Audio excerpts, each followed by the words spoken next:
Kauna-unahan sa Pilipinas.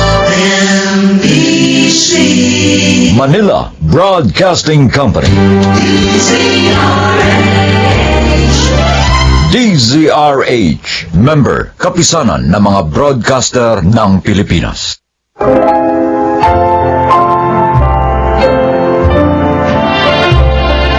Magandang araw po sa inyo mga giliw naming tagapakinig. Narito ang kasaysayan ng isang dalagang napuno ng galit ang puso. Siya ay si Heidi. Matagal akong napalayo kay inay. 8 taon pa lamang ako noon nang iwan niya ako sa kanyang kaibigan na si Tita Delia. Yun ay dahil pumanaw si Itay. Sa simula, maganda ang trato sa akin ni Tita. Pero nang lumaon, nagbago siya. Huwag naman po, Tita Delia. Ayoko na ganong trabaho. Ganon, higaga ka pala eh. Aray ko, Tita. Hindi lang sampalang matitikman mo sa akin pag hindi mo ako sinunod. Natatakot po ako magtrabaho sa beer house. Baka pumabastos ako doon. Tanga! Yung hawak at halik, nakukuha sa paligo yun. At doon, maaari ka makapag-asawa ng mayaman. At mababawi ko ang mga ginastos ko sa pagpapalamon sa'yo. Alalahanin mo, ha? Dito ka tumira sa bahay ko ng mahabang panahon. Matagal na rin hindi nagpapadala ng perang panggastos mo ang nanay mo. Pinabayaan ka na niya. Kaya dapat lang na ngayong malaki ka na. Mabawi ko naman ang kwarta ko. Ipasok niyo na lang po akong katulong. Huwag lang po doon. Baka niyo na lawa.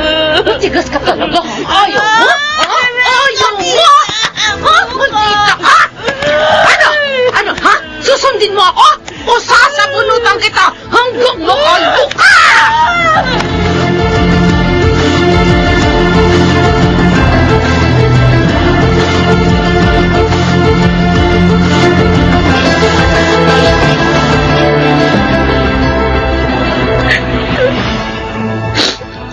Sakit ng katawan ko. Dahil sa panggugulpi ni Tita Delia. Wala siyang awa. Alila na nga ako dito sa bahay. Gusto pa niya akong ipasok na dancer sa beer house. Bukas, lalo niya akong pahihirapan pag hindi ako sumama sa kanya doon. Bakit mo? Naging ganito ang buhay ko? Hindi ko na nga natapos ang high school. Parang mapapahamak pa ako ngayon. Kasalanan nito ni Inay dahil pinabayaan niya ako. Sarili lang niyang iniisip. Makasarili niya. Hanggang kailan? Kailangan kong makaalis dito sa bahay na ito. Bahala na. Kahit saan ako mapunta. Basta, huwag lang ako magtrabaho sa beer house.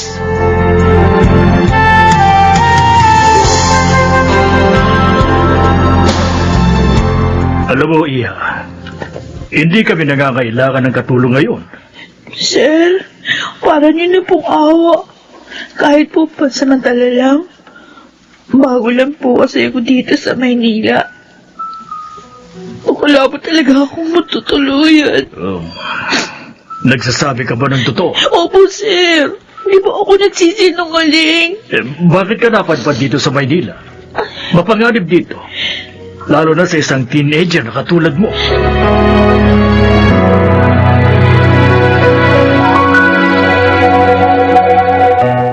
Dalawang buwan na sa iyo, Kuya Romulo? Oo, Renato. Naawa naman kami, kaya hindi namin mapalis. Mabait at masipag naman kasi. Kung talagang totoo ang dahilan niya, kaya napadpad siya dito sa Maynila, Nakakaawa nga siya. Palagay ko naman totoo yun. Mula naman nang tanggapin ko siya, wala kaming nawawalang gamit o kahit na ano sa amin. Kuya, ano kaya sa tingin mo kung kunin na lang namin siya? Di ba may dalawa ka ng katulong? Si Mildred na lang. Dahil nag-asawa na si Nova. Sabihin mo na sa kanya, kuya. Para bukas, kukunin ko na siya. Para naman di na mahirapan si Mildred sa mga trabaho dito.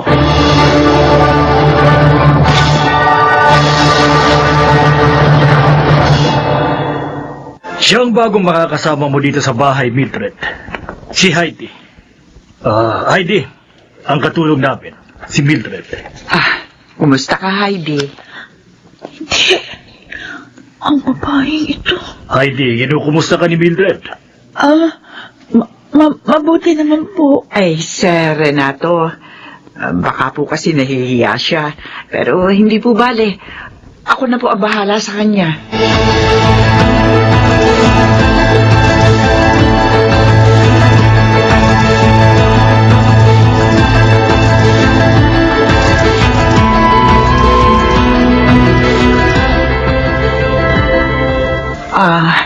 Heidi, pwede ba tayo mag-usap? Pwede naman o. Ano ba yun? Mula kasi nang dumating ka rito, tahimik ka lang eh. Di naman kasi ako dalahira. Baka lang kasi maaari tayo magkwentuhan dahil magkasama tayo sa trabaho. Ayokong i-chismis yung buhay ko. Hindi naman ako chismosa. Pero kung wala ka sa mood makipag-usap, sige lang. Itatanong ko lang sana kung ano-ano kayang gawaing bahay ang alam mo. Lahat po alam ko. Kahit naman kasi pinabayaan ako ng nanay ko, natuto pa rin ako sa pamamagitan ng ibang tao. Ay, di mainam. Hindi na pala kita tuturuan. Kaya ko nga rin ang trabaho kahit na ako lang mag-isa dito.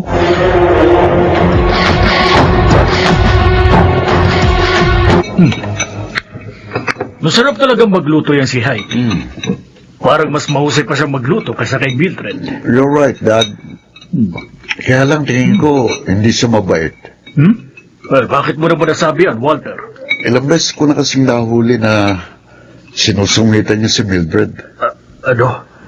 Pero wala namang babagit sa akin si Mildred na ganung mga pangyayari. Para namang hindi niyo kilala si Mildred. Mabait siya, mahaba ang pasensya. Sige. Oobserbahan ko yan si Heidi. Hindi tama na inaabuso niya si Mildred.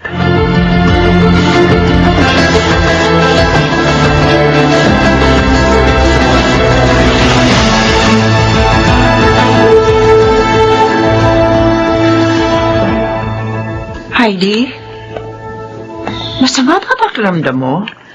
Kasi namumutla ka eh. Huwag mo akong pakialaman. Huwag ka sana magalit, ha? Nagmamalasakit lang naman ako sa'yo. Bakit? Kailan ka ba natutong magmalasakit sa akin? Ha? Kailan pa? Teka, hindi kita maintindihan. Galit ka ba sa akin? Ilang galit? Galit na galit. Heidi, bakit naman? Talaga bang kahit pangalan ko, kinalimutan mo na rin? Teka, ano ba talaga ibig mong sabihin? Pati pangalan ng anak mo, kinalimutan mo rin? Anong klase kang ina? Heidi, hindi ko nakakalimutan ang pangalan ng anak ko. Oo, kapangalan mo nga siya. Teka, huwag mong sabihin na... Ako nga! Akong batang pinabayaan mo. Sama-sama mong kaibigan na si Tita Delia. Anak! Heidi! Ay, nakuwakan. Galit ako sa'yo. Sarili mo lang iniisip mo. Hindi totoo yan. Hindi totoo yan. Pinabayaan mo akong palamunin at alilayan ng masama mong kaibigan. Dahil doon. Kaya pinagmalapitan niya ako. Kaya kahit high school, hindi ko natapos.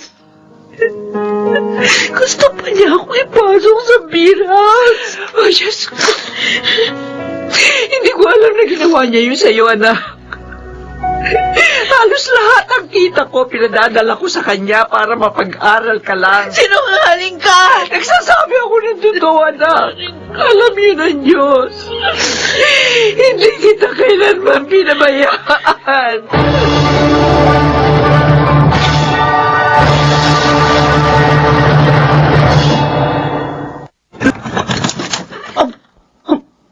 Mildred?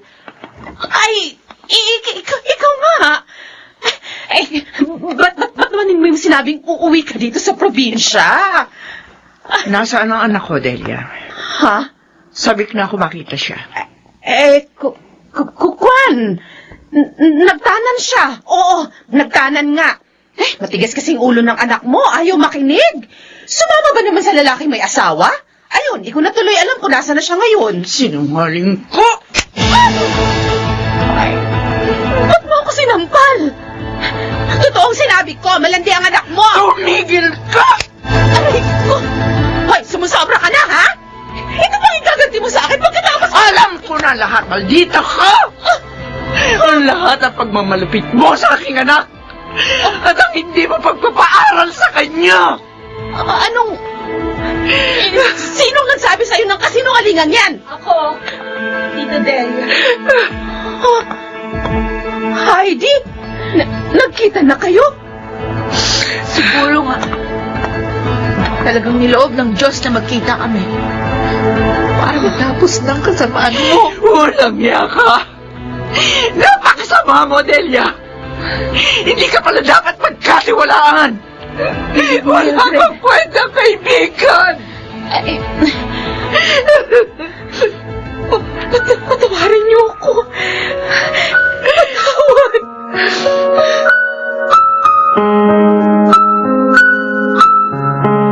Ngayon naman siguro, naniniwala ka na sa akin, anak. Opo, Nay. Patawad po sa masasakit na sinabi ko sa inyo. Heidi, anak ko. Patawarin mo rin ako. Dahil pinagkatiwala kita sa isang maling tao. Ay, Nay. Anak. Ang tagal kong pinanabikan na muli kayong mayakap at makasama. Ako man, anak. Ako man. Mula ngayon, hindi na tayo maghihiwalay. Anak ko. Hindi na.